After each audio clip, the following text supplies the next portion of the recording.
Buster, the little man, was a product of a disaster. Not really a disaster in my life.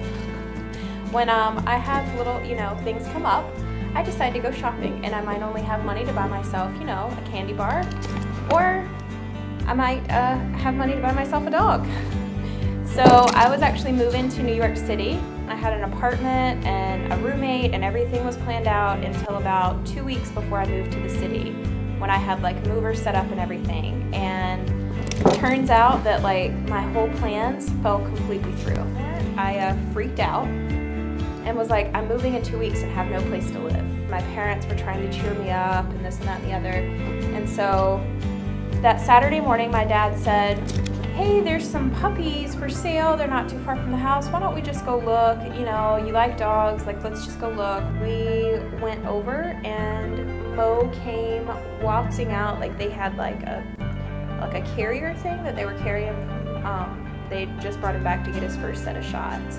And they brought him out, he walked out of the little carrier, and I just kind of fell in love with him. I say it was destined to be, because he came right over to me and started playing, and he's been my best bud ever since, huh? After I bought the dog, we went to this pizza joint called Momo's in Tallahassee, and I was like, Momo's, that's a cute little name. He's my little chihuahua. What about Mojito? So his true name is Mojito Henry, but he goes by Mo or Mo Henry most of the time. So he's my little Momo.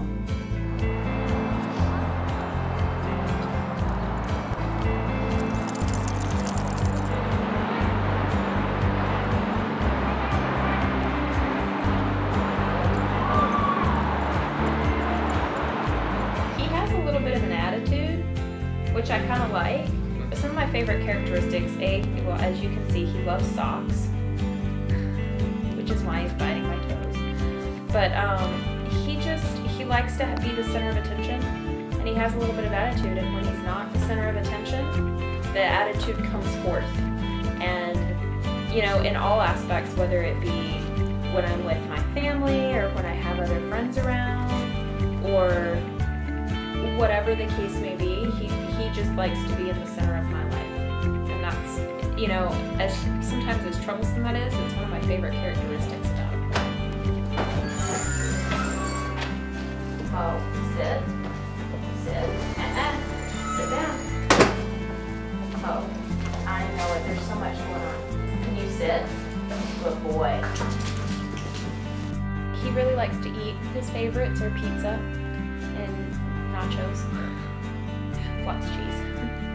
One of Mo's least favorite things to do is there's two things. A, to get a bath, and B, just to get wet in general.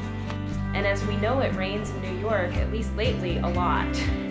So he has a raincoat that he wears, but he just doesn't like it. It was raining here the other night, and I took him out, and he had all four paws. The ground was wet, obviously, because it was raining. And he didn't even want to put his feet on the ground because he didn't want his paws wet. Mo is an aspiring film star. He was recently in a production that I believe that he was one of the co-stars. I'm going to say it like that, although he really just had a side role. But I thought he was well behaved on film for having no training whatsoever other than knowing how to sit. He stole the shots. I mean, I live by myself. So it's just nice to have somebody to come home to. And even though he's not a person per se, he's someone that when I come home in the afternoon, he's really genuinely excited to see me. And we go for our walks together, and even if it's raining, which he hates, or snowing outside, he still, likes spending time with me. And the best thing is at night, because he sleeps with me, because he might be a little spoiled. The best thing is at night, he cuddles up beside me in the bed and just is this little ball of warm something, and it's just so sweet. It's very comforting to have him beside me, and the amount of love that he gives me and that he offers into my life just really brings me true joy.